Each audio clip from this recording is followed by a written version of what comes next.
obligation which are not ordinary created between the persons dealing at arm's length, result directly or indirectly in misuse or abuse of provisions of Indian laws, or lacks any commercial substance, or it entered into or carried out by means or a manner in which ordinary employed for the bona fide purposes. So if you satisfy any of these conditions with the main aim of obtaining any, the tax benefit, the GAR would be applicable, and the consequences of same would be they have a right to disregard or treat any party as the same party, treat debt as a capital or the vice versa, treat place of residence, situs, assets, transaction at a different places, disregard or combine or any steps or the parts, they can reallocate any expenses, reliefs, any income the way they like.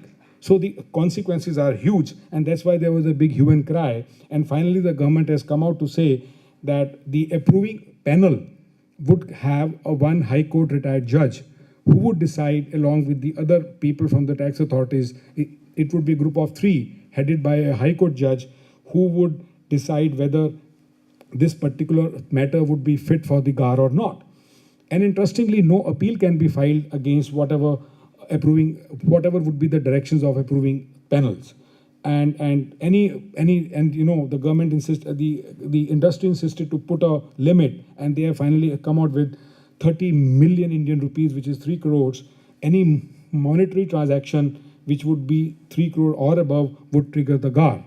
And especially on FIIs, if they are not claiming any treaty benefits, the GAR would not be applicable.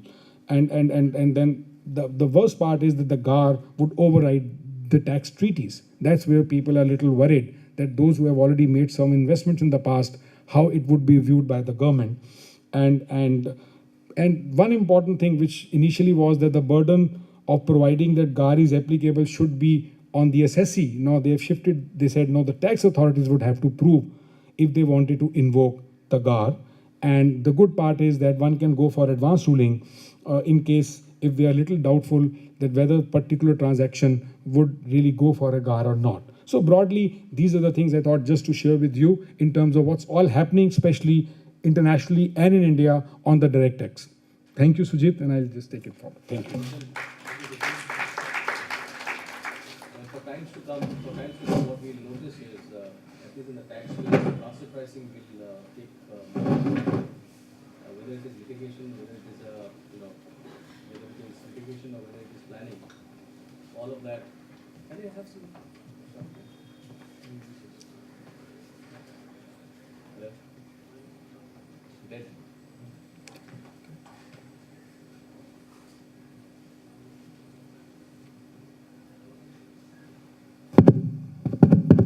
Yeah, thank you, Kishan.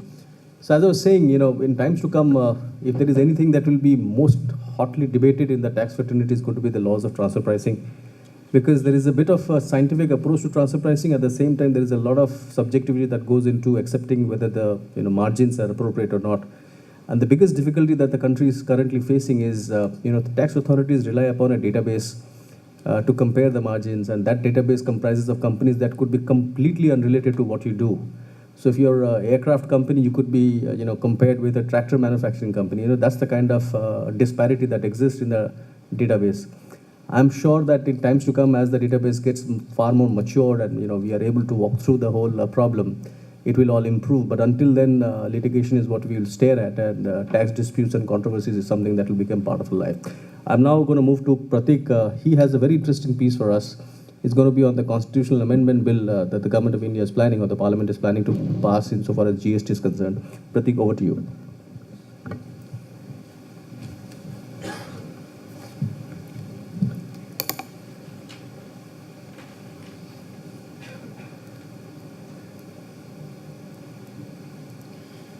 Thanks, Sujit, and I'll not take more than 10 minutes to explain this. I think all of you are aware that India is going to have a very radical tax reform, hopefully next couple of years, where all the current indirect taxes will be replaced by what we call as a GST, goods and services tax, just like it will happen in Europe or Singapore or Malaysia and several other countries in the world. Now, this GST is going to be completely different from what you have today. So today you have taxes divided between federal government, state governments, you have state-specific taxes, that there are differences in tax rates, the levy. The states can come up with any new tax as they will, and so on and so forth. So it has been identified, it has been said that this kind of a system, tax system, is retrograde. It is not helping the industry, and therefore India has to look at that. Now, before we do this, we need our constitution to be amended, because the central government and the state governments both needs to have powers of taxation currently. There has to be a dispute resolution body which has to be created under GST if two states do not agree with each other, then what will happen? What will be the powers of the central government? What will be the power of the state government? And so on and so forth. Just to give you a flavor as to what has happened till now, and unfortunately there's some problem in technology, but in around 2006-07, we decided to have GST in India. It was initially supposed to come from April 1, 2010. Now we are on 13 and we still don't know what will be the date. And one of the issue which has been a stumbling block is this constitutional amendment bill. In 2011, the constitutional amendment bill was presented before the parliament. Parliament then referred it to a standing committee. Standing committee is a committee which is responsible to look at all such bills, and then standing committee has recently put up a recommendation, its recommendation in August this year, which is now being considered by the state governments. If they all agree, then hopefully in the winter session or next budget session next year, it will be passed. It's a very cumbersome process for the constitutional amendment bill to be passed, because two-thirds of the it has to be passed by two-third majority of the parliament. Then it has to be approved by at least 50% of the state governments in India. So out of 28 states, 14 have to approve it before it is passed. So as of now, as I said, standing committee has put up the recommendation, and I'll basically explain in 5 minutes what are the key recommendations and how the constitution will look like once the amendment takes place, and what will be the ramification of that. What are the key aspects of the bill which was considered by the standing committee? For the first time, the term GST was to be defined in the constitution, and it again is different because today tax is on a specific event. For example, manufacturing tax, sales tax, etc. GST would be on supply of goods and services. So this is a definition which is going to be put, any tax on supply of goods and services. Also, there is an Article 246A which is proposed to be inserted, which will basically empower the federal government and state government, both of them, to simultaneously apply tax on all the transactions.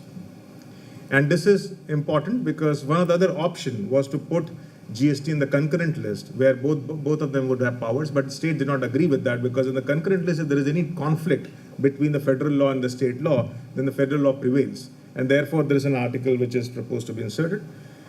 There was a GST council which is proposed to be created. Now, what is the GST council? GST council would have representation from all the state governments, chaired by the Union Finance Minister, and it will decide as to what should be the form and shape of GST, which products to be included, which products to be excluded, and so on and so forth. It is important that GST council is only a body which can provide recommendation. It is not a statutory body which can decide on the issue which will be binding. In fact, this issue was referred to the Attorney General, and the view which was expressed was the GST Council is only a body which can provide recommendation, because legislation is supreme in that sense. Along with that, there was a proposal to set up a dispute settlement authority. So a GST Council takes a decision which is detrimental to a particular state, which leads to loss of revenue for that state. Then where do you go to? So the proposal was that a DSA would be created, which will be chaired by a Supreme Court judge, which will have a Chief Justice of a High Court, and then two eminent personalities, etc. This body will then decide whether the decision of a GST Council is appropriate or not. Then there is a power to levy integrated GST, IGST, on interstate transactions, which was to be given to the federal government. So all the interstate transactions where the goods and services would move from one state to another, the central government will have absolute power to tax that, but there will be a mechanism to distribute that tax to the state governments. And also there was a proposal that certain products like petroleum products and alcohol would be excluded from GST. Again, it's very important because it leads to distortions, and I'll come to that. Now, what is the recommendation of the standing committee? Standing committee obviously met with all the state governments, all the stakeholders, they met with the industry, they met with all the industry bodies, and these were the key recommendations that they came up with. First of all, they said there should not be any dispute resolution body. The GST Council should decide whatever it has to decide. And if you're not happy with GST Council, you have to go to Supreme Court of India. You can't, because the state government said that if you have a dispute settlement authority, it will significantly dilute the fiscal autonomy of the state governments. So now the decision has been taken, which I don't think is really, what industry wanted, because anything which GST Council does could be now subjected to litigation. So, and this is precisely the point why we wanted to have GST. It was supposed to be a simplified levy, more on a harmonized basis based on international experiences and so forth. But this is a GST. This is a decision which has been taken, ratified by all the state governments, and recommended.